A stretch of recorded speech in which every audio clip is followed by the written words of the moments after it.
मोटू पतलू और बगीचे में आम खाने वाली चुड़ैल की कहानी। मोहन नाम का एक व्यक्ति था। वह बहुत ही अमीर था, इसलिए उसके एक छोटा सा परिवार बहुत ही हंसी खुशी से गांव में रहता था। उसके पास एक बहुत ही आलीशान बंगला था और घर की व्यवस्था एकदम अच्छी थी। और गांव में उसका एक बहुत ही बड़ा आम का बगीचा था।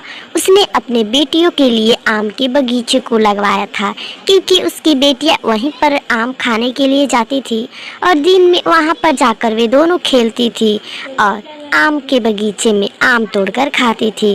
उन्हीं के घर पर मोटू नौकर का काम करता था और उसकी पत्नी जैसा कहती थी वैसा ही काम करता था और घर पर खाना बनाकर खिलाता था, क्योंकि मोहन के पास इतना ज़्यादा समय नहीं था कि वह अपने घर का अच्छे से देखभाल रख सके।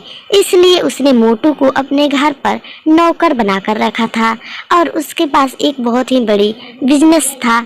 वह अपने बिजनेस पे हमेशा फंसा हुआ रहता था।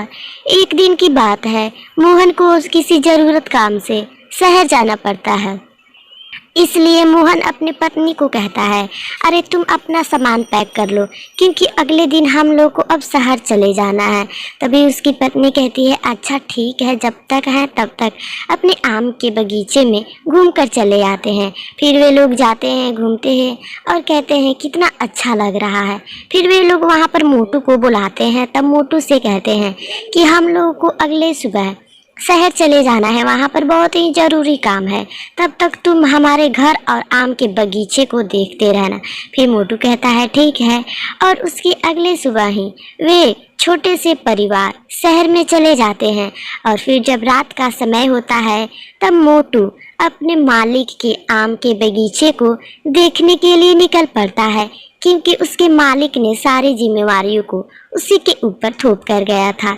जब मोटू आम के बगीचे में जाता है तो वह कुछ देर खड़ा हो जाता है, क्योंकि अंधेरे रातों में बगीचे में रहना बहुत डर की बात होती है।